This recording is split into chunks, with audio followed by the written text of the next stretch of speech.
গ্রাম থেকে স্মরণ করতে চাই 24-এর ছাত্র নাগরিক অভ্যুত্থানে আমার যে সমস্ত ছাত্র নাগরিক ভাইয়েরা দেহের তাজা রক্ত বিলি দিয়ে নতুন বাংলাদেশ আমাদেরকে উপহার দিয়েছে।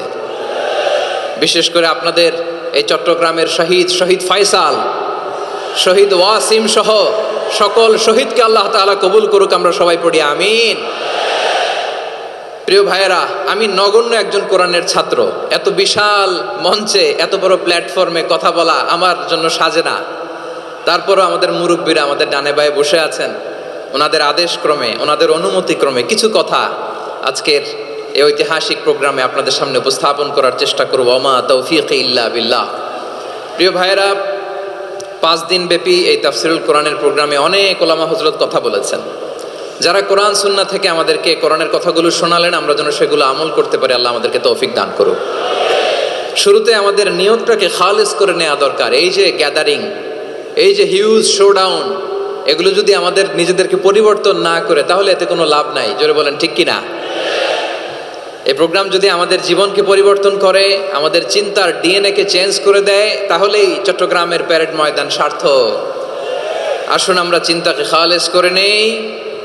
আমরা সবাই নিয়ত করি যে যতটুকু কথা আমরা কোরআনের আলোকে শুনবো, আমলের নিয়তে শুনবো ইনশাআল্লাহ। বলেন সবাই। আপনারা সবাই ঠিকঠাক আছেন তো? কখন আসছেন আপনারা? সবাই আসছেন কখন? সকালে, কেউ দুপুরে, 9টায়? আল্লাহ আল্লাহ আল্লাহ। দুপুরের খাবার খাওয়ার সুযোগ হয়েছিল? খান নাই? রোজা রাখছেন?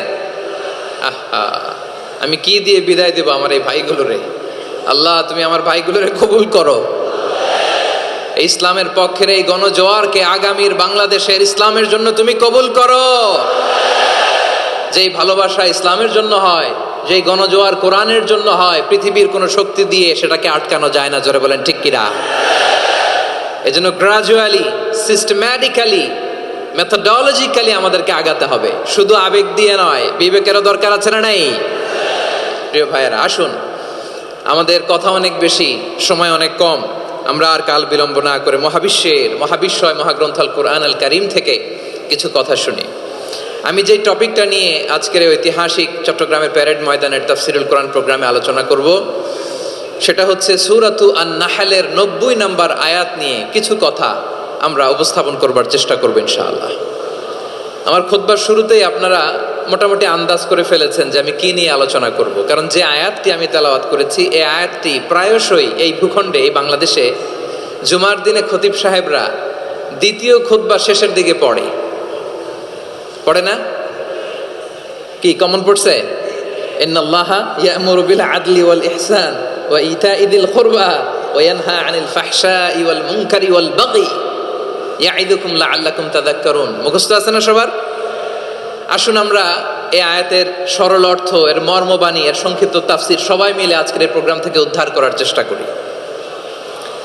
আপনারা মনোযোগী আছেন তো? ইনশাআল্লাহ। এই আয়াতটা অনেক কম্প্রিহেন্সিভ একটা আয়াত। সাইয়েদনা আব্দুল্লাহ ইবনে মাসউদ রাদিয়াল্লাহু তাআলা আনহু উনি বলেছেন, ইন্নাহা মিন আজমাই আয়াতিল কোরআন। এটা কোরআনের সবচেয়ে জামে মানে আয়াত। যদিও ছোট্ট আয়াত, অল্প কিছু কথামালা, কিন্তু তিনি বলতেন এটা কোরআনের সবচাইতে জামে মানে সবচেয়ে কম্প্রিহেন্সিভ একটা আয়াত, যেখানে কথা কম, শব্দ কম, কিন্তু এটার দোতনা, এটার আবেদন, এটার মিনিং অনেক বেশি। সুবহানাল্লাহ। এই আয়াতে আল্লাহ তাআলা বেসিক্যালি আমাদেরকে 3টা বিষয়ে আদেশ করেছেন আর 3টা বিষয়ে বারণ করেছেন, মানে নিষেধ করেছেন। আওয়াজ করে বলুন, আদেশ করেছেন কয়টা?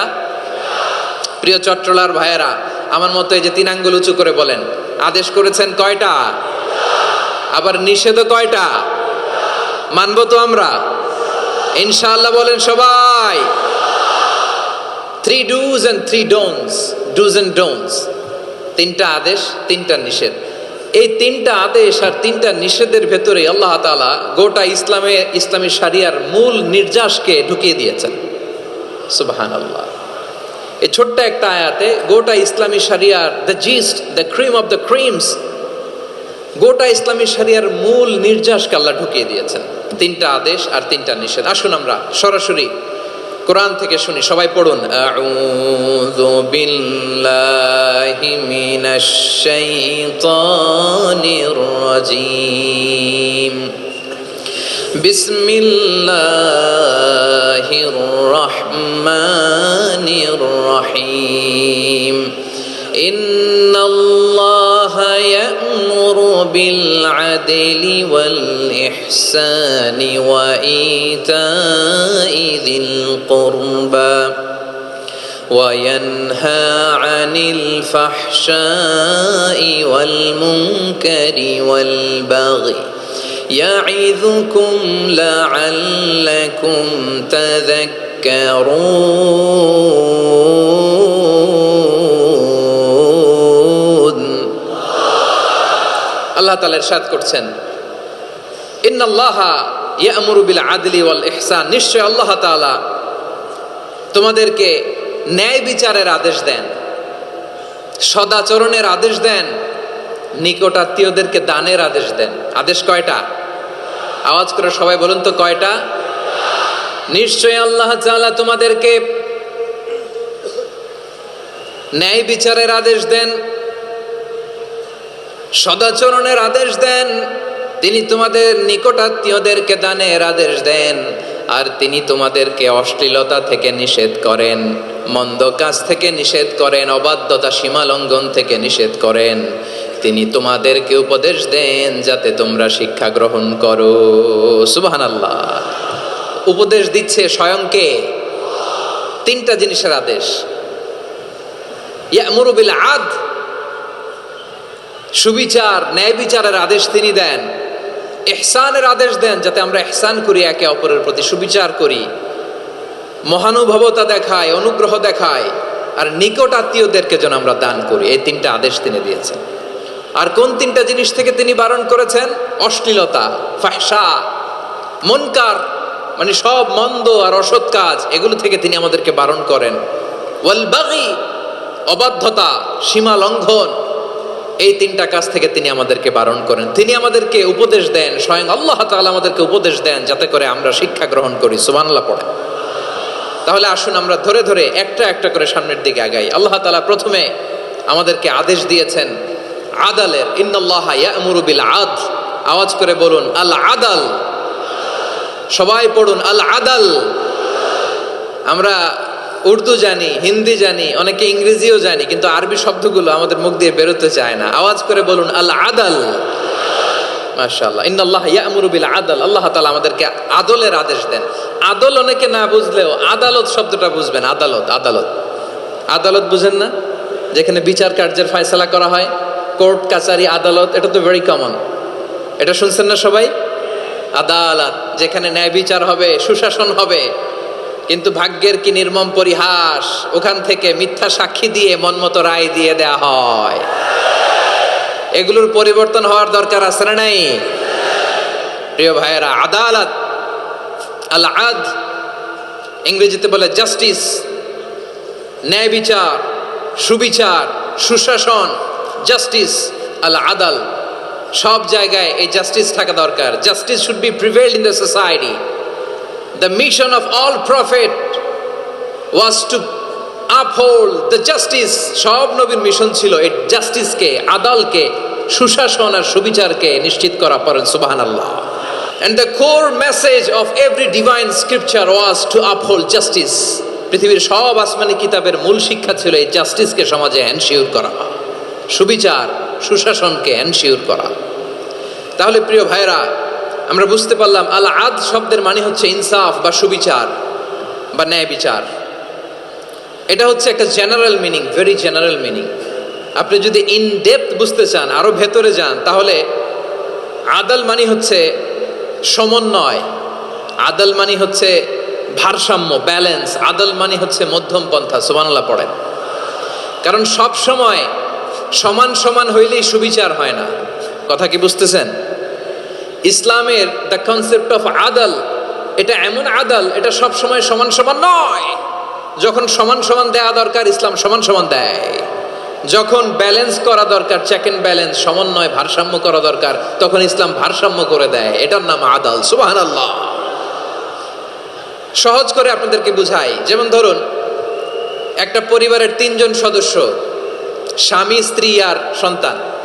তাদের সকালবেলার ব্রেকফাস্টে স্বামীর, সকালের নাস্তায় স্বামীর 3টা রুটি লাগে, স্ত্রীর 2টা লাগে, আর সন্তানের 1টা রুটি লাগে। এখন আমি যদি সমান সমান করে আদল করতে চাই, সবাইকে যদি 3টা করে রুটি দেই, তাহলে স্বামী বেচারার জন্য ঠিক আছে, কি বলেন? কথা কি বুঝতেছেন না কষ্ট হয়ে যাচ্ছে? যদি সমান সমানের নিয়মে আগাই, তাহলে 3টা করে যদি রুটি দেই স্বামীর জন্য ওকে, কিন্তু স্ত্রীর জন্য 1টা বেশি হয়ে যায়। আর সন্তানের জন্য কয়টা বেশি হয়? আচ্ছা, এই তো বুঝতেছেন, মাশাআল্লাহ। আচ্ছা, 2টা করে যদি সবাই দেই সমান সমান নীতিতে, তাহলে স্ত্রীর জন্য, স্ত্রী বেচারির জন্য ঠিক আছে, কিন্তু স্বামীর কয়টা কম পড়ে? আর সন্তানের বেশি হয়ে যায় কয়টা? আচ্ছা, সমান সমান নীতিতে সবাইকে যদি সকালের নাস্তার জন্য 1টা করে রুটি দেই, সন্তানের জন্য ঠিক আছে, কিন্তু স্ত্রী বেচারির কম পড়ে কয়টা? স্বামীর কম পড়ে কয়টা? 2টা। কথা কি বুঝতেছেন? আর আমি যদি স্বামীকে দেই 3টা, স্ত্রীকে দেই 2টা, আর সন্তানকে দেই 1টা, তাহলে কারো অপচয় হবে না, যার যতটুকু দরকার ঠিক ততটুকুই কাজে লাগবে। চিল্লায় বলেন ঠিক কিনা? এটাই হচ্ছে ইসলামের আদল, যেখানে যার যতটুকু দরকার তাকে সেখানে ঠিক ততটুকু দিয়ে দেওয়ার নামই হচ্ছে আদল। চিল্লায় পড়েন আল্লাহু আকবার। রব্বুল আলামিন বলেন, ইউসিকুমুল্লাহু ফি আওলাদিকুম লিযযাকারি মিসলু হাযযিল উনসায়াইন। আল্লাহ তোমাদেরকে ওসিয়ত করেন, তোমাদেরকে আদেশ দেন, উত্তরাধিকার সম্পদ যখন বন্টন হবে, ছেলেরা যতটুকু পাবে, মেয়ে পাবে তার অর্ধেক। সুবহানাল্লাহ বলেন। দেখেন, ছেলে যদ্দূর, মেয়ে অর্ধেক, ছেলে ডবল পাবে। আপাত দৃষ্টিতে মনে হয় এখানে অবিচার হয়েছে, কিন্তু আসলে কি অবিচার হয়েছে? আপনি বিয়ের ক্ষেত্রে যান, ওইখানে আবার ছেলে মোহরানা দেয়, মেয়ে সেখানে মোহরানা পায়। তাহলে চেক এন্ড ব্যালেন্স, ভারসাম্য, ব্যালেন্স, মধ্যম পন্থা এখানে আছে না নাই? এটাই হচ্ছে ইসলামের আদল। আল্লাহ তাআলা এই আদলের আদেশ দিয়েছেন, সুবিচার, ন্যায় বিচার, সুশাসন এবং ভারসাম্যের আদেশ দিয়েছেন। প্রিয় ভাইয়েরা, একটি শান্তিময় সমাজ, একটা সমৃদ্ধ সমাজ, একটা মানবিক সমাজ যদি আমরা পেতে চাই, এই আয়াতের মধ্যে যতগুলো পয়েন্ট আছে সবগুলোর বাস্তবায়ন লাগবে। কথা বুঝতে পেরেছেন? বলেন, আওয়াজ করে বলেন, আমরা একটা শান্তির সমাজ চাই কি চাই না? আমরা একটা সমৃদ্ধ বাংলাদেশ চাই কি চাই না? আমরা একটা মানবিক বাংলাদেশ চাই কি চাই না? এই আয়াতে আল্লাহ তাআলা একটা মানবিক সমাজের রূপরেখা টেনেছেন। তার প্রথম কথা হচ্ছে, ইন্নাল্লাহা ইয়ামুরু বিল আদল। আল্লাহ তাআলা তোমাদেরকে আদলের নির্দেশনা দেয়, সুবিচার, সুশাসনের নির্দেশনা দেয়। যে সমাজে আদল থাকে না, সেই সমাজে জুলুম মানুষের ঘাড়ে চেপে বসে। আদলের বিপরীত হচ্ছে জুলুম। আদলের বিপরীত কি? জুলুম বা জাওর, অত্যাচার, অবিচার, বৈষম্য। এই যে বৈষম্য বিরোধী ছাত্র আন্দোলন কমন পড়ছে? এই যে একজন সমন্বয়ক তো দেখা করলো আমার সাথে। জুলুম মানে হচ্ছে বৈষম্য। বৈষম্যের স্থান ইসলামে নাই, অবিচারের স্থান ইসলামে নাই, জুলুমের স্থান ইসলামে নাই। আল্লাহ তাআলা বলেন যে আমি জুলুমকে নিজের জন্য হারাম করেছি এবং তোমাদের জন্য হারাম করেছি। বিশ্বনবী ফরমান, আল্লাহ তাআলা বলেন হাদিসে কুদসিতে, ইয়া ইবাদি ইন্নী হারামতু যুলমা আলা নাফসি ওয়া জাআলতুহু বাইনাকুম মুহাররামান ফালা তাযালামু। আমার গোলামেরা শোনো, নিশ্চয় আমি আল্লাহ তাআলা জুলুমকে আমি আমার উপরে হারাম করেছি, অনুরূপভাবে জুলুম করাকে তোমাদের উপরেও হারাম করেছি। ফলে ফালা তাযালামু, তোমরা একে অপরের সাথে জুলুম করো না। নির্দেশনাটা কার? খবরদার, জুলুমের সাথে আমাদের কোনো সম্পর্ক নাই। আল্লাহ তাআলা আদলের আদেশ দিয়েছেন, আদালতের আদেশ দিয়েছেন, সুশাসনের, ন্যায় বিচারের আদেশ দিয়েছেন। ইন্নাল্লাহা ইয়ামুরু বিল আদল, আমাদেরকে আদল প্রতিষ্ঠা করতে হবে। জুলুমের সাথে ইসলামের কোনো সম্পর্ক নাই। আল্লাহ তাআলা জালিমদের জন্য কঠিন শাস্তি প্রস্তুত করে রেখেছেন। যারা এই আদলকে ভুলুণ্ঠিত, কখন রাত কিচ্ছু জানে না, কখন দিন কখন রাত কিছু জানে না, বছরের পর বছর কেটে গিয়েছে। এক্সট্রা জুডিশিয়াল কিলিং এর কোনো হিসাব নাই, বিচার বহির্ভূত হত্যা, এনফোর্স ডিসঅ্যাপিয়ারেন্স, গুম, যেটা সবচাইতে বড় মানবতা বিরোধী অপরাধ। কত মানুষ যে গুম হয়েছে তার কোনো ইয়ত্তা নাই।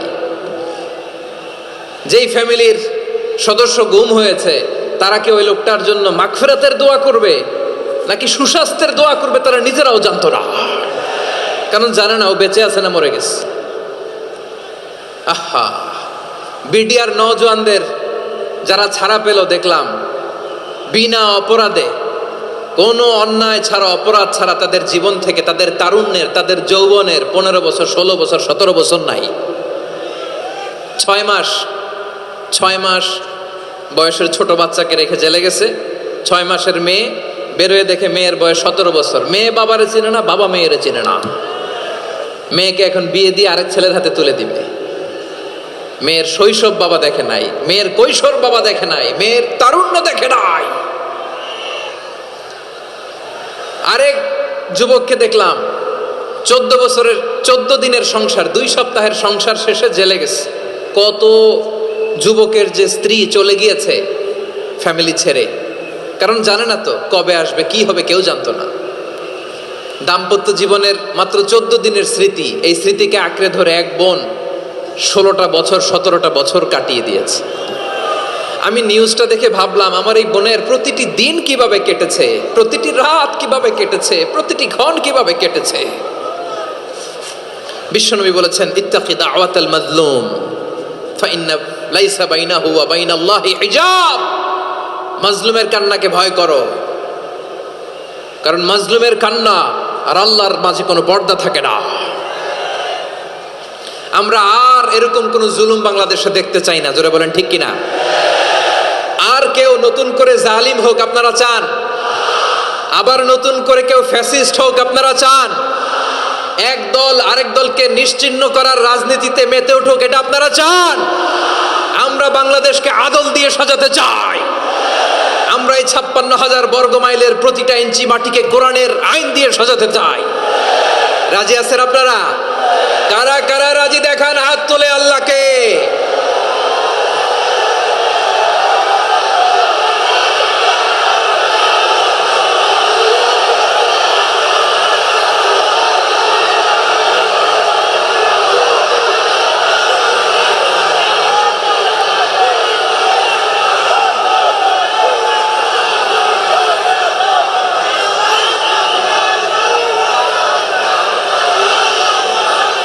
বসুন আমার প্রিয় বীর চট্টলার তৌহিদি মুসলমান, আমরা আর নতুন করে কেউ জালিম হোক এটা চাই না, নতুন করে আবার কেউ ফ্যাসিস্ট হোক আমরা চাই না, এক দল আরেক দলকে নিশ্চিহ্ন করার রাজনীতি করুক আমরা চাই না। আমরা সুশাসনের বাংলাদেশ চাই, আমরা মানবিক বাংলাদেশ চাই, আমরা একটা সমৃদ্ধ বাংলাদেশ চাই, আমরা বিশ্বের বুকে সম্মান নিয়ে মাথা উঁচু করে দাঁড়াতে চাই, ঠিক কিনা বলেন? আল্লাহ বললেন, এটা যদি তোমরা চাও, একটা সমৃদ্ধ সমাজ যদি বিনির্মাণ করতে চাও, মানবিক সমাজ যদি বিনির্মাণ করতে চাও, আমি তোমাদেরকে সেজন্য প্রথমে আদালতের নির্দেশ দিলাম। ইন্নাল্লাহা ইয়া'মুরু বিল আদল, নিশ্চয় আল্লাহ তাআলা তোমাদেরকে ন্যায় বিচার সুশাসন এটার আদেশ দেন। সুবহানাল্লাহ। আদাল, ন্যায় বিচারের আদেশ আল্লাহ তাআলা কোরআনের বিভিন্ন আয়াতে দিয়েছেন। আল্লাহ তাআলা বলছেন, ইন্নাল্লাহা يأمركم أن تؤدوا الأمانات إلى أهلها وإذا حكمتم بين الناس أن تحكموا بالعدل إن الله نعم ما يعظكم به إن الله كان سميعا بصيرا। আল্লাহ তাআলা বললেন, আল্লাহ আদেশ দিচ্ছেন যে ব্যক্তি আমানতের হকদার তার হাতে তোমরা আমানত পৌঁছে দাও, আর যখন তোমরা বিচার কার্য করবে, বিচার ফয়সালা করবে, আদালতের সাথে করো। সুবহানাল্লাহ বলেন। ওয়াইদা হাকামতুম বাইনান নাসি আন তাহকুমু বিল আদল, আদালতের সাথে করবা। আল্লাহ তাআলা বলেন, যারা জাজ হবে, বিচারক হবে, তাদের যদি বাদী বিবাদীর কারোর সাথে শত্রুতা থাকে, কারো সাথে যদি কোনো ধরনের রেষারেষি থাকে, আল্লাহ বলেন বিচার কার্য করতে যে ওই শত্রুতা রেষারেষির কারণে আদালতের বাইরে যে অবিচার করে বিচার করো না। ওয়ালা ইয়াজরিমান্নাকুম শানাআনু কওমিন আলা আল্লা তা'দিলু ই'দিলু হুয়া আকরাবু লিত্তাকওয়া ওয়াত্তাকুল্লাহা ইন্নাল্লাহা খাবীরুম বিমা তা'মালুন। খবরদার কোন জাতির প্রতি, কোন গোষ্ঠীর প্রতি, কোন গোত্রের প্রতি আক্রোশ যেন তোমাদেরকে ন্যায় বিচার থেকে দূরে সরিয়ে না দেয়, বরং আমি আল্লাহর আদেশ হলো ই'দিলু, তোমরা আদল করো, ন্যায় বিচার করো, সুবিচার করো, সুশাসন প্রতিষ্ঠা করো। হুয়া আকরাবু লিত্তাকওয়া, এটাই তাকওয়ার সবচেয়ে কাছাকাছি। সুবহানাল্লাহ বলেন। কোরআনের বিভিন্ন আয়াতে আল্লাহ তাআলা স্পেসিফিকলি ধরে ধরে বিচার করার সময় আমরা যেন আদল করি সেটা বলেছেন। কোরআনের কোন কোন জায়গায় আল্লাহ তাআলা এই আল আদল শব্দটা ব্যবহার করেছেন। আবার একই জিনিস ইনসাফ, সুবিচার, সুশাসন, ন্যায় বিচার, ন্যায় পরায়ণতা বুঝাতে আল্লাহ তাআলা কখনো কখনো আল কিসত শব্দটা ব্যবহার করেছেন। আওয়াজ করে সবাই বলুন আল কিসত। প্রিয় ভাইরা, সবাই আওয়াজ করে আমার সাথে সাথে বলুন আল কিসত। আল্লাহ তাআলা বলেন ওয়া ইন হাকামতা ফাহকুম বাইনাহুম বিল কিসতি ইন্নাল্লাহা ইউহিব্বুল মুকসিতিন। যখন তুমি বিচার করবে, বিশ্বনবীকে উদ্দেশ্য করে অ্যাড্রেস করে বললেন, নবী হে, ইহুদিরা কোনো বিষয়ে মীমাংসার জন্য যদি আপনার দরবারে আসে, যদি বিচার করতে হয়, খবরদার অবিচার করবেন না। ফয়সালা যেটা করবেন কিসতের সাথে করবেন, ন্যায় পরায়ণতার সাথে করবেন, কারণ ইন্নাল্লাহা ইউহিব্বুল মুকসিতিন, নিশ্চয় আল্লাহ রাব্বুল ইজ্জাত ন্যায় পরায়ণশীলদেরকে বড্ড ভালোবাসেন। সুবহানাল্লাহ বলেন। ন্যায় পরায়ণ লোকদেরকে আল্লাহ তাআলা বড্ড ভালোবাসেন। অন্য আয়াতে আল্লাহ তাআলা বলছেন وَنَضَعُ الْمَوَازِينَ الْقِسْطَ لِيَوْمِ الْقِيَامَةِ فَلَا تُظْلَمُ نَفْسٌ شَيْئًا। আমি কিয়ামতের দিন ন্যায় পরায়ণতার মানদণ্ড স্থাপন করব, যেটাকে আমরা মিজানের পাল্লা বলি। আল্লাহ বলেন ন্যায় বিচারের মানদণ্ড কিয়ামতের ময়দানে আমি আল্লাহ স্থাপন করব। সেদিন কারো প্রতি বিন্দু পরিমাণ, এক চুল পরিমাণ অবিচার করা হবে না, কোনো অবিচার করা হবে না। সেদিন সুশাসন হবে, সুবিচার হবে, ন্যায় পরায়ণতার সাথে বিচার হবে। আওয়াজ করে পড়েন আল্লাহু আকবার। তাহলে প্রিয় ভাইরা, যে তিনটি বিষয়ে আল্লাহ তাআলা আমাদেরকে আদেশ দিয়েছেন, তার প্রথমটা হচ্ছে আদালত, ইনসাফ, সুবিচার, ন্যায় বিচার। এটা আমরা চাই কি চাই না? বিশ্বনবী ন্যায় বিচার, ন্যায় পরায়ণতা, সুশাসন প্রতিষ্ঠিত করেন কি করেন নাই? আপনারা বিশ্বনবীর সিরাত যারা পড়েছেন, আপনি দেখবেন বিশ্বনবীর সিরাতের পরতে পরতে, বাঁকে বাঁকে, সিরাতের বাঁকে বাঁকে এই আদালতের নমুনা মেলে। সুবহানাল্লাহ বলেন। ছোট্ট একটা নমুনা রাসূল সাল্লাল্লাহু আলাইহি ওয়াসাল্লামের আসসিরা আল আতরা থেকে ছোট্ট একটা নমুনা আপনাদের খেদমতে এখানে উপস্থাপন করি। বিশ্বনবী সাল্লাল্লাহু আলাইহি ওয়াসাল্লাম মক্কা বিজয় করলেন ৮ম হিজরিতে। মক্কা বিজয় শেষে তিনি কয়েক সপ্তাহ মক্কাতে অবস্থান করলেন। ইন দ্য মিন টাইম মক্কার একটা ভেরি প্রেস্টিজিয়াস এন্ড ডিগনিফাইড ফ্যামিলির নারী চুরিতে ধরা পড়ল। কিসে ধরা পড়ল? সবাই বলেন কিসে? আমাদের সমাজে আসেনি এটা? আছে? ছোট না বড়? হ্যাঁ, হিসাব করে শেষ করা যায় না। ৩.৫ লাখ কোটি টাকা নাই উন্নয়ন প্রকল্পের নামে। উন্নয়ন প্রকল্পের নামে ৩.৫ লাখ কোটি টাকা নাই। ৩.৫ লাখ কোটি টাকা লিখতে পারবেন আপনি? এক টানে লিখতে পারবেন? বুঝতেছেন কত বড় সংখ্যা? হ্যাঁ, বনু মাখজুমিয়া গোত্রের এক নারী মক্কায় চুরিতে ধরা পড়ল। বলেন তো চুরি করলে বিধান কি? কি কাটতে হবে? চুরির বিধান হলো হাত কেটে দাও। তাও সেটা গোপনে নয়, প্রকাশ্যে জনসম্মুখে হাত কেটে দাও। বনু মাখজুমিয়া গোত্রের নারী যখন চুরিতে ধরা পড়লো, সাহাবারা চিন্তায় পড়ে গেলেন। সবেমাত্র মক্কার লোকেরা কালিমা পড়ে মুসলমান হয়েছে, ইসলামের আইন কানুন তেমন জানে না, ইসলামী শরিয়ার সাথে বেশি পরিচিত নয়। এখনই যদি বিশ্বনবী চুরির যেই বিধান এটা যদি কায়েম করে হাত যদি কেটে দেয়, না জানি মক্কার লোকেরা আবার বিগড়ে যায়। না জানি মক্কার লোকেরা আবার মুরতাদ হয়ে যায়, না জানি মক্কার লোকেরা ইসলাম থেকে দূরে সরে যায়। চলো চলো সাহাবীরা মিলে পরামর্শ করলেন, চলো বিশ্বনবীর কাছে যে বলি, ও নবী, শুধু কেবলমাত্র একমাত্র এই নারীর জন্য চুরির হাত কাটার বিধানটা আপনি একটু থামিয়ে দেন। চুরির হাত কাটার যে বিধান এইখানে একটু রহিত করে দেন, বাকিগুলা কইরেন মদিনাতে যে চলবে, কিন্তু মক্কায় এবারের জন্য মাফ করে দেন। কিন্তু কে বলবে? এই যে পরামর্শ, সাজেশন, এটা কে দিবে বিশ্বনবীর কাছে? সাহাবারা চিন্তায় পড়ে গেলেন। আল্লাহর নবীর সামনে দাঁড়িয়ে আল্লাহর দেয়া হুদুদ, আল্লাহর দেয়া বিধান থামিয়ে দেওয়া, মাফ করে দেওয়া, এই কথা বিশ্বনবীর সামনে বলার সাহস তো কেউ রাখে না। কেউ কেউ বলল, বিশ্বনবীর পালক পুত্র যায়েদ বিন হারেসার সন্তান উসামারে বিশ্বনবী নাতির মতো আদর করে, বড্ড বেশি ভালোবাসে উসামারে। এজন্য সাহাবারা উসামাকে বলতো হিব্বু রাসূলিল্লাহ, বিশ্বনবীর ভালোবাসা। কি বলতো? সাহাবীরা বললেন, বিশ্বনবীর ভালোবাসা হিব্বু রাসূলিল্লাহ, উসামারে পাঠাও। উসামারে বিশ্বনবী নাতির মতো স্নেহ করে, মায়া করে, ভালোবাসে। আমরা পারবো না, উসামা পারবে। সবাই মিলে ফুলিয়ে ফুসিয়ে উসামাকে, ছোট্ট উসামাকে রাজি করালো। উসামা এমন এমন কথা যে তুমি বিশ্বনবীর কাছে বলতে হবে, পারবা নাকি? উসামা বলে, পারবো। সাইয়েদনা উসামা রাদিয়াল্লাহু তাআলা আনহু তরুণ সাহাবী বিশ্বনবীর কাছে গেলেন, যে বললেন, নবী, বনু মাখজুমিয়া গোত্রের এক নারী চুরিতে ধরা পড়েছে, এবারের জন্য কি এই মহিলাটারে মাফ করে দিলে হয় না? এবারের জন্য একটু ক্ষমা করা যায় না নবী? বিশ্বনবী বলেন, আতাশফাউ ফি হাদ্দিম মিন হুদুদিল্লাহ, তোমার এত বড় সাহস উসামা, তুমি আল্লাহর হাত, আল্লাহর দেয়া বিধান, এটার ব্যাপারে সুপারিশ করতে এসেছো?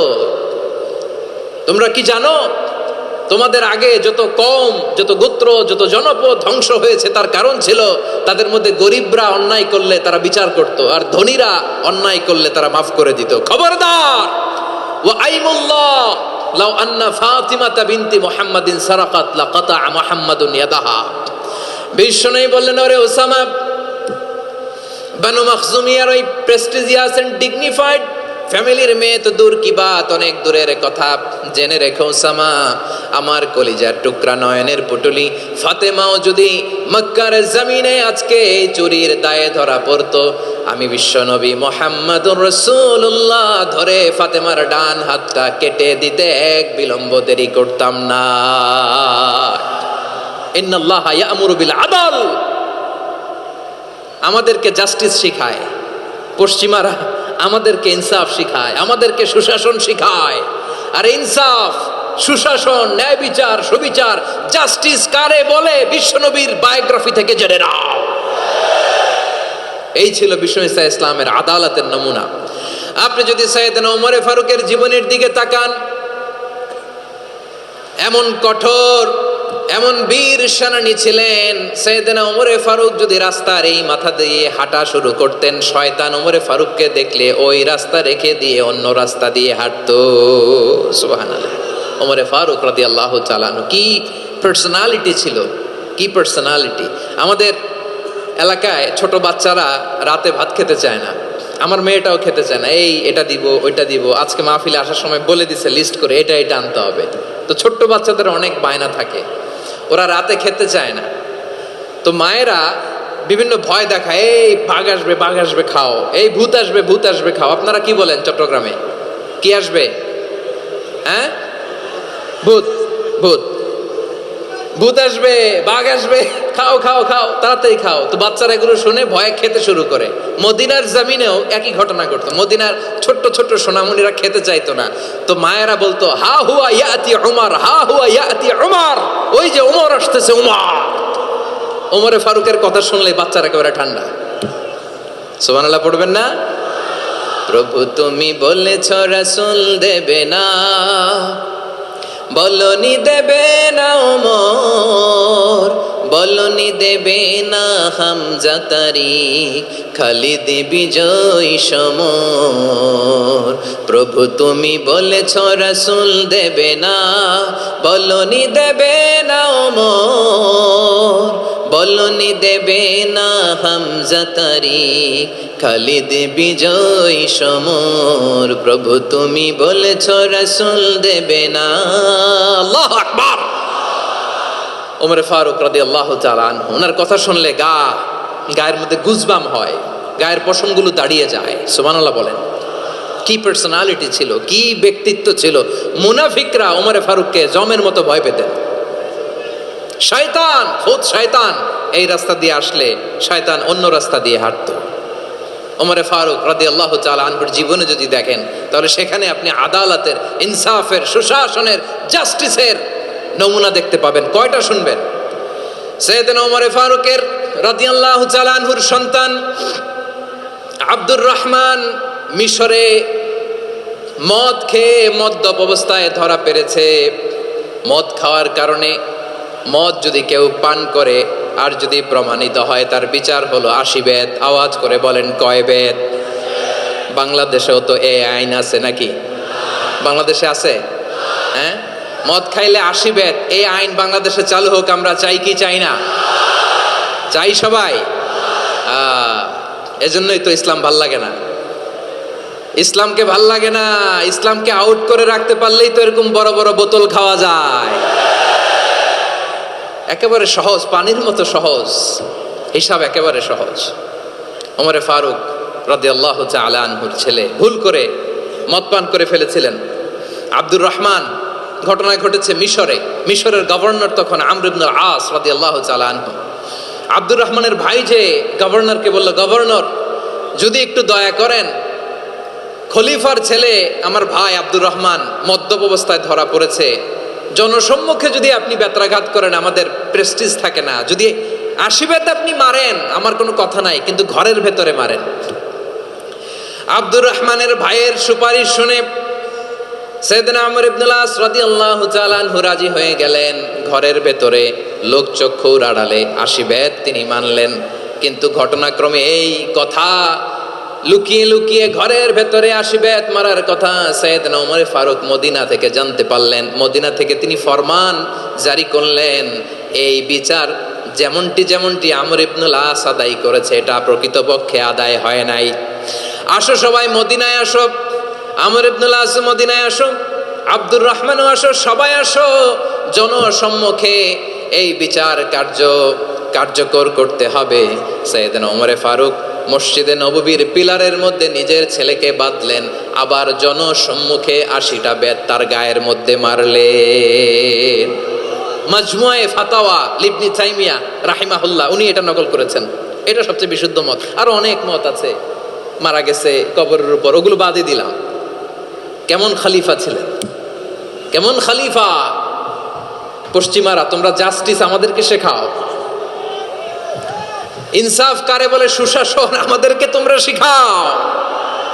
ওমরে ফারুক রাদিয়াল্লাহু তাআলা আনহু ওই বিচারকে তিনি ধর্তব্য মনে করেন নাই। মদিনাতে এনে আবার জনসম্মুখে আবার 80 বেত মেরেছেন।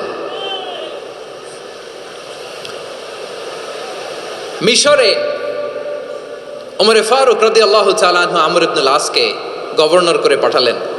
সেখানে আমর ইবনুল আসের ছেলে একটা প্রতিযোগিতায় রানার আপ হয়েছে। এক মিশরি সেখানে চ্যাম্পিয়ন হয়েছে। রানার আপ বুঝতে পেরেছেন তো? রানার আপ সেকেন্ড হয়েছে, এক মিশরি হয়েছে চ্যাম্পিয়ন প্রথম। কিন্তু গভর্নরের ছেলে ও জিততে পারে নাই। ও রাগে ওই মিশরির গায়ের মধ্যে কয়েকটা লাঠি দিয়ে বাড়ি মেরেছে। মিশরি যে মদিনাতে ওমরে ফারুকের কাছে বিচার দিলেন, আপনার গভর্নরের ছেলে অন্যায়ভাবে আমার গায়ে হাত তুলেছে। সাইয়েদনা ওমরে ফারুক আবার ফরমান জারি করলেন, আসো মদিনাতে আসো। মিশরীকে ডাকলেন। ওই মিশরের গভর্নর আমর ইবনুল আস রাদিয়াল্লাহু তাআলা আনহুকে ডাকলেন, তার ছেলেকেও ডাকলেন। সবাই বসে রইল।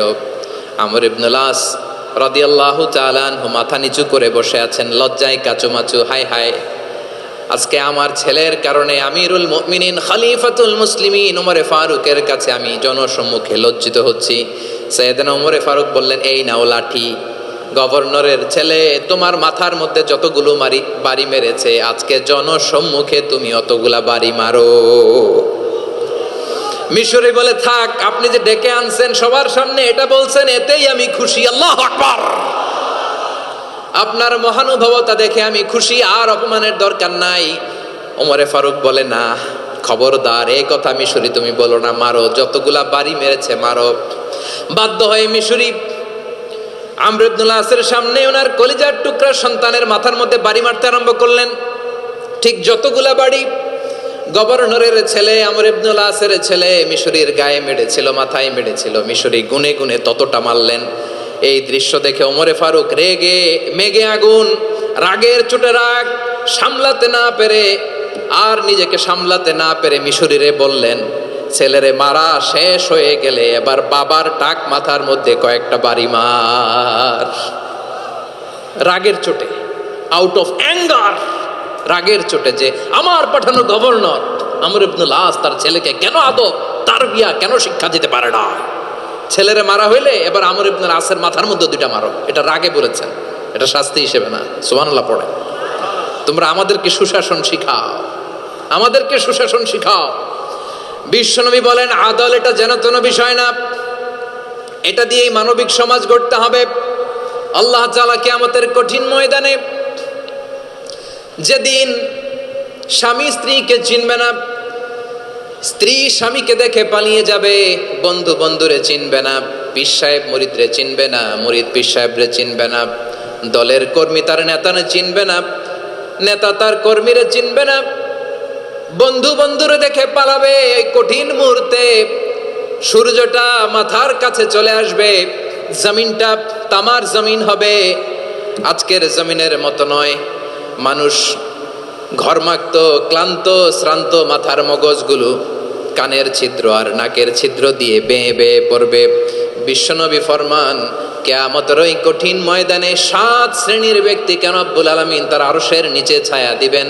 তার মধ্যে প্রথম শ্রেণীর ব্যক্তি হলো ইমামুন আদিল। ইমামুন আদিল, ন্যায়পরায়ণ শাসক, যে ইনসাফের সাথে বিচার করে, যে জাস্টিস সমাজে সার্ভ করে, যে সুশাসন নিশ্চিত করে, ওই ইমামুন আদিল। আদিল শব্দটা বুঝছেন না? ইন্নাল্লাহা ইয়া'মুরু বিল আদল, পাইছেন? আদিল।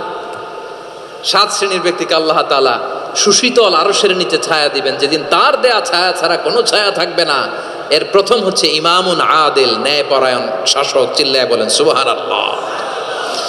আবার বিশ্বনবী বললেন ইন্নাল মুকসিতিনা ইনদাল্লাহি আলা মানাবির মিন নূর আন ইয়ামিনির রহমান। কিয়ামতের দিন যারা ন্যায় পরায়ণ হিসেবে আল্লাহর সামনে দাঁড়াবে, কিয়ামতের দিন রব্বুল আলামিন তার আরশের ডান দিকে ওই ন্যায় পরায়ণ লোকদের জন্য আরশের ডান দিকে একটা নূরের মিম্বারে তাদেরকে বসার সুযোগ করে দিবে। আল্লাহর আরশের ডান দিকে ন্যায় পরায়ণ লোকদের জন্য আল্লাহ তাআলা নূরের মিম্বার বানাবে। 4টে কেন কথা মনে করেছেন? আল আদাল, জাস্টিস। ইন্নাল্লাহা ইয়া'মুরু বিল আদল। আল্লাহ তাআলা এই আদালতের নির্দেশনা দেয়, সুবিচার, সুশাসন। প্রিয় ভাইয়েরা, এটা আমরা বাংলাদেশে চাই কি চাই না? এই যে অরাজকতা, এই যে অন্যায়, এই যে জুলুম, এই যে ইনকনসিস্টেন্সি সমাজের অসঙ্গতির প্রধান কারণ জাস্টিস নাই, সুবিচার নাই, সুশাসন নাই। শেষবারের মতো আওয়াজ করে বলেন তো, আমরা বাংলাদেশে আদল চাই কি চাই না? তাহলে প্রথম নির্দেশনা শেষ। আল্লাহ তাআলা তোমাদেরকে আদলের আদেশ দেন। এরপরে আল্লাহ বললেন আমি তোমাদেরকে ইহসানের আদেশ দেই। ইন্নাল্লাহা ইয়া'মুরু বিল আদলি ওয়াল ইহসান। আমি তোমাদেরকে যেমনি আদলের নির্দেশনা দেই, তেমনি ভাবে তোমাদেরকে ইহসানের নির্দেশনা দেই। ইহসান, আওয়াজ করে সবাই বলেন তো ইহসান। সবাই বলেননি, সবাই বললে এতটুকু আওয়াজ হবে আমি বিশ্বাস করি না। আওয়াজ করে বলুন আল ইহসান। ইহসান মানে কারো প্রতি সফট হার্টেড হওয়া, মহানুভব হওয়া, অনুগ্রহ পরায়ণ হওয়া, অনুগ্রহশীল হওয়া, একে অপরের প্রতি দয়াদ্র হওয়া। একে অপরের প্রতি দয়াদ্র অনুগ্রহশীল হওয়া ছাড়া মানবিক সমাজ কঠিনকালেও গঠন করা সম্ভব না। প্রিয় ভাইয়েরা, সুন্দর আচরণ দিয়ে, ইহসান দিয়ে যা জয় করা যায়, নরম আচরণ দিয়ে যেটা অর্জন করা যায়, কঠোরতা দিয়ে সেটা পারা যায় না। বিষ্ণু ঈসা ইসলাম ইহসান দিয়ে, কোমল আচরণ দিয়ে, তার অনুগ্রহ দিয়ে তিনি অনেক কাফিরের হৃদয়কে জয় করে ফেলেছেন। সাইয়েদনা সুমামা ইবনে উসাল রাদিয়াল্লাহু তাআলা আনহুর কথা মনে পড়ে যায়। তিনি ছিলেন ইয়ামামার বাদশা। মদিনাতে বিশ্বনবীকে হত্যা করার নিয়তে এসেছিলেন, গোপনে গোপনে বিশ্বনবীকে হত্যা করে আবার ইয়ামামাতে তিনি ফিরে যাবেন। কিন্তু কি অবাক করা কাণ্ড, হত্যা করতে পারে নাই, সাহাবাদের হাতে তিনি ধরা পড়ে গেলেন। সাইয়েদনা সুমামা ইবনে উসাল রাদিয়াল্লাহু তাআলা আনহু হত্যার নিয়তে আসলেন, কিন্তু হত্যা করতে পারলেন না। সাহাবারা ওনাকে ধরে ফেললেন, ধরে মসজিদে নববীর পিলারের মধ্যে বেঁধে রাখলেন। সুমামা ইবনে উসাল, সিরাত থেকে শোনেন, সিরাত থেকে শোনাচ্ছি, রাদিয়াল্লাহু তাআলা আনহু ইয়ামামার অধিপতি ছিলেন। ইয়ামামা বিশ্বনবীকে হত্যার জন্য আসছেন, ধরা পড়ে গেছেন, এখন মসজিদে নববীতে বেঁধে রাখছে, তার মানে বন্দী। তো এখন স্ট্যাটাস কি? বন্দী, ক্যাপটিভ। তো বিশ্বনবী সাল্লাল্লাহু আলাইহি ওয়াসাল্লাম সাহাবাদেরকে বললেন, তার খোঁজ খবর নিও, সুমামা ইবনে উসালের খোঁজ খবর নিও। সাহাবারা বলেন, ইয়া রাসূলুল্লাহ, আপনাকে হত্যা করতে এসেছে, তার তো কঠিন ক্যাপিটাল পানিশমেন্ট হওয়া দরকার, কঠিন শাস্তি হওয়া দরকার। বিশ্বনবী বললেন, না, আমি যেটা জানি তোমরা সেটা জানো না, তোমরা সুমামার সাথে ভালো আচরণ করো। বিশ্বনবী সুমামার কাছে গেলেন। প্রথম দিন যে তিনি কালেমার দাওয়াত দিলেন, ইমানের দাওয়াত দিলেন, ইসলামের দাওয়াত দিলেন, রিসালাতের দাওয়াত দিলেন, আখিরাতের দাওয়াত দিলেন। পরের দিন যে বিশ্বনবী সালাতের দাওয়াত দিলেন, যাকাতের দাওয়াত দিলেন, ইসলাম কি, কিভাবে, কেমন করে পালন করতে হয় চমৎকার আর্টিকুলেট করতে শুরু করলেন। তন্ময় হয়ে সুমামা ইবনে উসাল রাদিয়াল্লাহু তাআলা আনহু বিশ্বনবীর কথাগুলো শুনতে আরম্ভ করলো। একদিন নয়, 2 দিন নয়, টানা 3 দিন বিশ্বনবী সুমামার কাছে ইসলামকে প্রেজেন্ট করেছেন, উপস্থাপন করেছেন। আওয়াজ করে বলেন, কয় দিন? 3 দিন। 3 দিন মসজিদে নববীতে বাধা। আর সাহাবীদেরকে বললেন, তার খোঁজ খবর নিও, তোমরা যে রুটি বানাও এর মধ্যে সবচেয়ে ভালো আটার রুটিটা তারে দিও, সবচেয়ে রিফাইন্ড খেজুর, যেটা পিওর খেজুর, এটা তারে দিও। আর বিশ্বনবী নিজের উট থেকে দুধ দহন করে ওনার বাড়ির এক কর্মচারীকে বলেছেন, দুধ দহন করে সুমামার জন্য নিয়ে যেও। সুবহানাল্লাহ পড়বেন না? সবাই তো অবাক, ইয়ামামা থেকে আসছে নবীকে হত্যা করতে, বিশ্বনবী দেখে তারে জামাই আদর করে, তাকে মজার মজার খাবার দিও, দুধ দিও, আদর আপ্যায়ন করো। 1 দিন নয়, 2 দিন নয়, টানা 3 দিন বিশ্বনবী এভাবে সুমামার কাছে যেয়ে যেয়ে ইসলামকে প্রেজেন্ট করতে আরম্ভ করলেন, ইসলামকে উপস্থাপন করতে শুরু করলেন। আর তাকে চমৎকার এন্টারটেইনমেন্ট, আপ্যায়ন দিতে আরম্ভ করলেন। টানা 3 দিন যখন ইসলামের দ্য বিউটিজ অফ ইসলাম, ইসলামের সুমহান বাণী, সৌন্দর্য তার কাছে উপস্থাপন শেষ, তাকে আপ্যায়ন শেষ, বিশ্বনবী বললেন সাহাবাদেরকে, যাও এবার সুমামার হাতের পায়ের রশি দুটো খুলে দাও। তারা বললেন, ইয়া রাসূলুল্লাহ, কি বলেন আপনি? ও তো হত্যাকারী, সুযোগ পায় নাই, আপনারে মারতে পারে নাই, ছেড়ে দিলে আবার ও আপনার উপর তলোয়ার নিয়ে ঝাঁপিয়ে পড়বে। নবী, এই সিদ্ধান্ত আপনি নিতে যাবেন না। বিশ্বনবী বললেন, যেটা বলেছি সেটা করো, সুমামার রশিগুলো ছেড়ে দাও, সুমামার হাতে পায়ের রশিগুলো যে তোমরা খুলে দাও। সাহাবারা তর্ক জুড়ে দিলেন, লা ইয়া রাসূলুল্লাহ, এমনটা করবেন না, তো ভয়ঙ্কর, ভয়ঙ্কর খুনি, কি জানি কি হয়ে যায়। বিশ্বনবী বললেন, না, তার হাতে পায়ের রশিগুলো খুলে দাও। সাহাবারা বিশ্বনবীর কথা মতো তার হাতে পায়ের রশিগুলো খুলে দিল। সুমামা মুহূর্তের মধ্যে মসজিদে নববী থেকে বের হয়ে ইয়ামামায় ফিরে না যে মসজিদে নববীর পাশে একটা খেজুর বাগান ছিল, সেখানে চলে গেলেন। সেখানে একটা ছোট্ট কুয়া ছিল, কুয়ার পানি দিয়ে তিনি গোসল করলেন। সুবহানাল্লাহ পড়েন। কুয়ার পানি দিয়ে গোসল করে মসজিদে নববীর সামনে এসে বিশ্বনবী এবং সাহাবাদের সামনে দাঁড়িয়ে সাব্বাবা উঁচু করে বললেন, আশহাদু আল্লা ইলাহা ইল্লাল্লাহ ওয়া আশহাদু আন্না মুহাম্মাদান আবদুহু ওয়া রাসূলুহু। আল্লাহু আকবার। আমি সাক্ষ্য দিচ্ছি আল্লাহ ছাড়া কোনো ইলাহ নাই, আর মুহাম্মদ আল্লাহ তাআলার প্রেরিত বান্দা এবং রাসূল। প্রিয় ভাইয়েরা, ইহসান দিয়ে যা জয় করা যায়, কঠোরতা দিয়ে সেটা কঠিনকালেও জয় করা যায় না। আওয়াজ করে বলেন, ঠিক কি না? এবার সুমামা দাঁড়িয়ে বলে, ওগো নবী, আমি তো কালিমা পড়ে মুসলমান হয়ে গেলাম, এবার শোনেন, এই মুহূর্তের আগে আপনার চেহারার চাইতে নিকৃষ্ট কোনো চেহারা আমার কাছে ছিল না, কিন্তু শাহাদা পাঠ করার পরে আপনার চেহারার চাইতে উত্তম শ্রেষ্ঠ কোনো চেহারা আমার কাছে আর নাই। ও নবী, আজকের দিনের আগে ইসলাম ধর্মের চেয়ে নিকৃষ্ট অপছন্দনীয় কোনো ধর্ম আমার কাছে ছিল না, কিন্তু এই মুহূর্ত থেকে ইসলামের চেয়ে সেরা শ্রেষ্ঠ পছন্দনীয় কোনো ধর্ম আমার কাছে নাই। নবী গো, আজকের দিনের আগে মদিনার চাইতে অপছন্দনীয় নিকৃষ্ট কোনো শহর আমার কাছে ছিল না, কিন্তু এই মুহূর্তের পর থেকে মদিনার চাইতে কোনো শ্রেষ্ঠ শহর আমার জানা নাই। সে ছিল গমের বড় ডিলার, গম বেচতো। কি বেচতো? তার গম কিনে মক্কার লোকেরা রুটি খাইতো। সে ঘোষণা দিল, আজকে থেকে মক্কাবাসীদের জন্য সব গম আমি হারাম করে দিলাম, মক্কাবাসী এখন না খেয়ে মরে। সুবহানাল্লাহ পড়বেন না? মক্কাবাসী বিশ্বনবীর কাছে আসলেন, এসে বললেন, মুহাম্মদ, আমরা তো তোমার ভাই, তোমার চাচা, তোমার ভাতিজা, তোমার আত্মীয়, তুমি সুমামারে বলো সে যেন আবার গমের সাপ্লাই মক্কার জন্য অনুমতি দিয়ে দেয়। বিশ্বনবীর অনুমতি ক্রমে সুমামা আবার মক্কাতে গম পাঠাতে শুরু করলো। পড়েন সুবহানাল্লাহ। ইহসান, ইহসান দিয়ে আপনি যেটা জয় করতে পারবেন, you can win the heart of your enemies. ইহসান দিয়ে আপনি আপনার শত্রুর হৃদয়কে জয় করতে পারবেন। আওয়াজ করে বলেন ঠিক কিনা? এজন্য আল্লাহ বললেন, ওয়া আনফিকু ফি সাবিলিল্লাহি ওয়া লা তুলকু বিআইদিকুম ইলাত তাহলুকা ওয়া আহসিনু ইন্নাল্লাহা ইউহিব্বুল মুহসিনিন।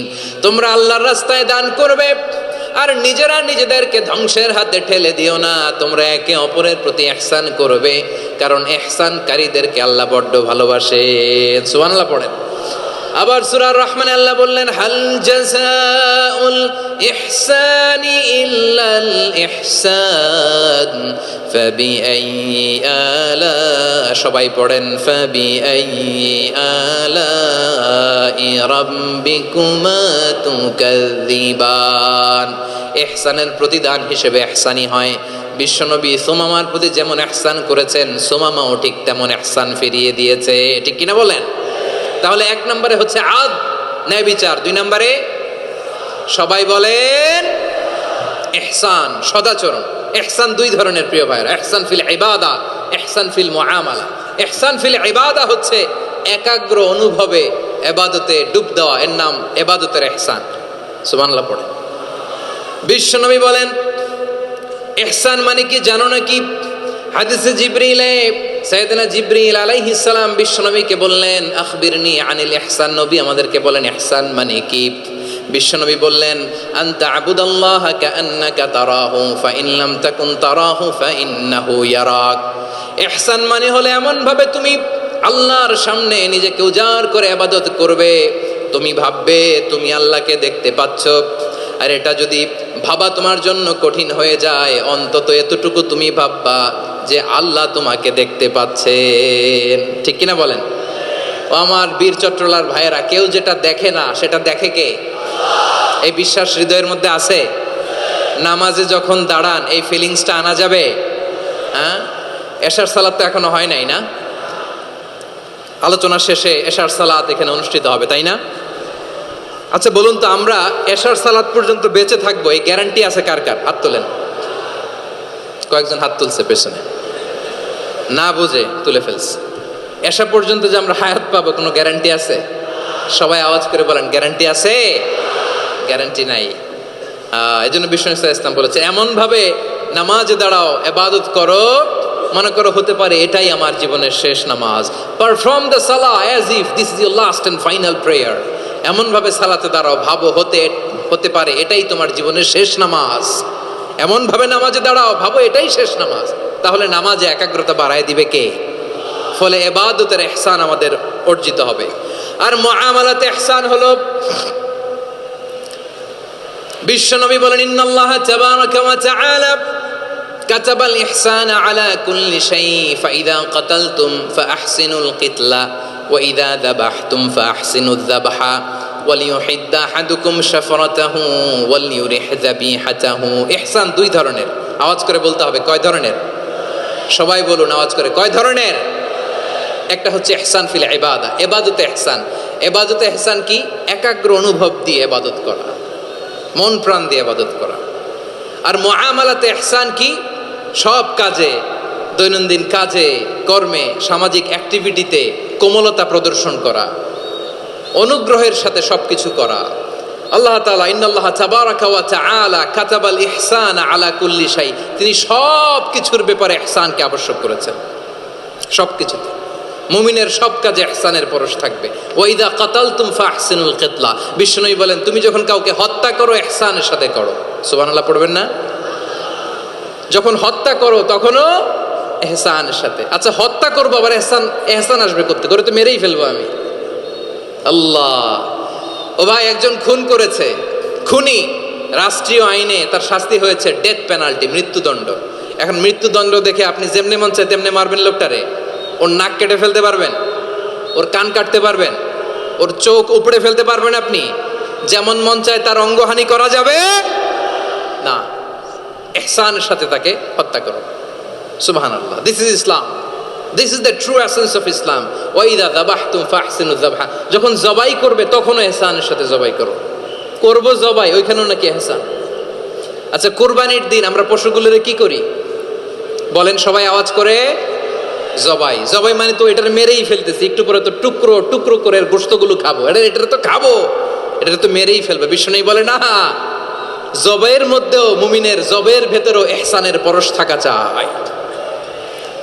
যখন জবাই করবে প্রাণীটাকে হাত পা টাইট করে বেঁধে নাও, ছুরিটাকে শার্পেন করে নাও, ধারালো করে নাও, যাতে অল্প সময়ে জবাইটা হয়ে যায়, প্রাণীটা যাতে কম কষ্ট পায়। সুবহানাল্লাহ পড়ে।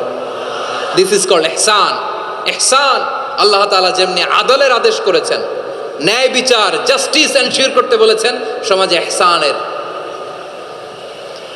ব্যবহার, ইহসানের অনুশীলন তিনি করতে বলেছেন। এজন্য মুমিনের প্রতিটি কাজে, আমার চট্টগ্রামের ভাইরা আমার দিকে তাকান, খেয়াল করে শুনুন, মুমিন জীবনের প্রতিটি কাজে ইহসানের পরশ থাকা চাই।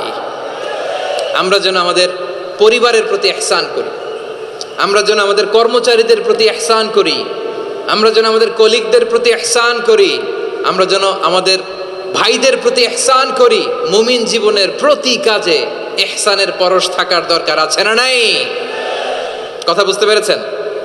তাহলে আল্লাহ তাআলার তিনটা আদেশ ছিল, কয়টা গেল? ভুলে গেছে, ভুলে গেছে চট্টগ্রাম। তিনটা আদেশের মধ্যে কয়টা বললাম? প্রথমে কি ছিল? আদল। 2 নম্বরে, 3 নম্বরে রব্বুল আলামিন বললেন ওয়া ইতা ইদিল কুরবা, নিকটাত্মীয়দেরকে দান করো। নিকট আত্মীয়দেরকে দাও, যারা তোমাদের ব্লাড কানেকশনের আত্মীয় তাদেরকে তোমরা দাও।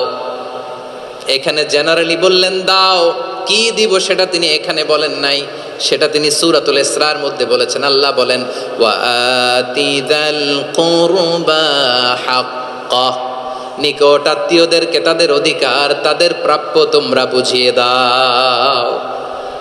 দেখেন, একটা শান্তির সমাজ, একটা সমৃদ্ধ সমাজ, একটা মানবিক সমাজ গঠনের জন্য আল্লাহ তাআলা বেশি না, মাত্র 3টা অর্ডার, 3টা ভার্ডিক্ট তিনি জারি করেছেন। 1 নম্বর সুশাসন, ন্যায় বিচার। 2 নম্বর ইহসান। 3 নম্বর নিকটাত্মীয়, যারা কাছের, তোমার ভেরি ক্লোজ রিলেশনশিপে আছে, তাদেরকে দাও। দাও, দিলে বাড়িয়ে দেয় কে? অনেকে দিতে চায় না, কৃপণতা করে। দিলে বাড়ায় দেয় কে? ও মিয়া, মদিনার মধ্যে সবচাইতে গরিব সাহাবী ছিল বেলাল রাদিয়াল্লাহু তাআলা আনহু। ওনার এন্টায়ার অ্যাসেট, সম্পদের পরিমাণ কতদূর জানেন? একটা লুঙ্গি। বেলাল রাদিয়াল্লাহু তাআলা আনহু, ওনার টোটাল ওয়েলথের এস্টিমেশন হচ্ছে মাত্র একটা লুঙ্গি। একটা লুঙ্গি, টোটাল ওয়েলথ এস্টিমেশন, টোটাল সম্পদের পরিমাণ বেলাল রাদিয়াল্লাহু তাআলা আনহুর কি ছিল? কথা বোঝে নাই বোধহয়, কি ছিল? ওই বেলাল রাদিয়াল্লাহু তাআলা আনহুকে বিষ্ণু ইসলাম বলেছেন আনফিক ইয়া বেলাল, ও বেলাল তুমিও দাও। ওয়ালা তাখশা মিন যিল আরশি ইখলালা, আরশের অধিপতির তো কোনো ঘাটতি নাই, তুমি দিলে ওই আল্লাহ তোমারে বাড়ায় দিবে। এজন্য আমার প্রিয় ভাইয়েরা, দিলে কমে না, দিলে বাড়ে। অনেকে ধরে রাখে, নতুন কিছু নিতে পারে না, হাত দিয়ে যেটা ধরে রেখেছেন এটা দিয়ে দেন, বড় একটা ধরার সুযোগ পাবেন। জোরে বলেন ঠিক কিনা? ধরেন 5 কেজি ওজনের একটা ধরে রাখছেন, এখন 10, এটা না ছাড়লে 10 কেজি ধরতে পারবেন আপনি? আচ্ছা 10 কেজির জিনিস একটা আছে হাতে, ওইটা যদি ছেড়ে দেন তাইলেই না 15 কেজি ধরতে পারবেন। কথা বলেন ঠিক কিনা? তাহলে দিলে বাড়িয়ে দেয় কে? রব্বুল আলামিন বললেন 3 নাম্বার আদেশ হলো তোমাদের প্রতি সমাজটারে কেমন করে মানবিক সমাজ, সুন্দর সমাজ গড়বা। 3 নাম্বার আদেশ হলো ওয়া আতিদাল কুরবা হাক্কা, নিকটাত্মীয়দেরকে তাদের প্রাপ্য বুঝিয়ে দাও। এই নিকটাত্মীয়দেরকে তাদের অধিকার বুঝিয়ে দেওয়া, প্রাপ্য বুঝিয়ে দেওয়াতে আমাদের গাফলতি আছে না নাই? চট্টগ্রামে নাই? মাশাআল্লাহ আছে, আছে। অনেকে দেখবেন অনেক আল্লাহওয়ালা তাহাজ্জুদ গুজার, সেজদা দিতে দিতে কপালে কালো দাগ ফেলে দিছে, সে তার বোনের হকটা আদায় করে নাই। আছে না নাই? হ্যাঁ, এখানেও আছে। সর্বনাশ। অনেক বড় হাজী সাহেব, বিশাল লম্বা দাড়ি, ছেলেরে সব দিয়ে দিছে, মেয়েরে কিছু দেয় নাই, মেয়ের হক আদায় করে নাই। আছে না নাই? এই হাজী সাহেবেরা, এই আল্লাহওয়ালারা কিয়ামতের ময়দানে আটকে যাবে। আপনি অন্যের অধিকার নষ্ট করেছেন, তাদের রাইটসকে ভায়োলেট করেছেন। এজন্য আল্লাহ তাআলা বলেন, কারো অধিকার যদি কেউ নষ্ট করে, ওই সমাজটা মানবিক সমাজ কঠিনকালেও হতে পারে না। এজন্য 3 নম্বর আল্লাহ বললেন, ওয়া ইতা ইদিল কুরবা, নিকটাত্মীয়দেরকে দাও। কি দিবা? তাদের অধিকার দিয়ে দাও। বোনের অধিকার বুঝিয়ে দাও, মেয়ের অধিকার বুঝিয়ে দাও, ফুফুর অধিকার বুঝিয়ে দাও। দেখবেন অনেক মায়েরা ছেলের পাতে মুরগির রান দেয়, মেয়ের পাতে দেয় মুরগির ঠ্যাং। এরকম আছে না নাই? ছেলেরা কি দেয়? মুরগির। মেয়ের পাতে কি দেয়? তো মেয়ের কি মুরগির রান খেতে মনে চায় না? মনে চায় না? এমনটা করা যাবে না। নিকটাত্মীয়দেরকে অধিকার দিয়ে দাও, নিকটাত্মীয়ের সাথে সুসম্পর্ক রাখো। আদেশটা কার?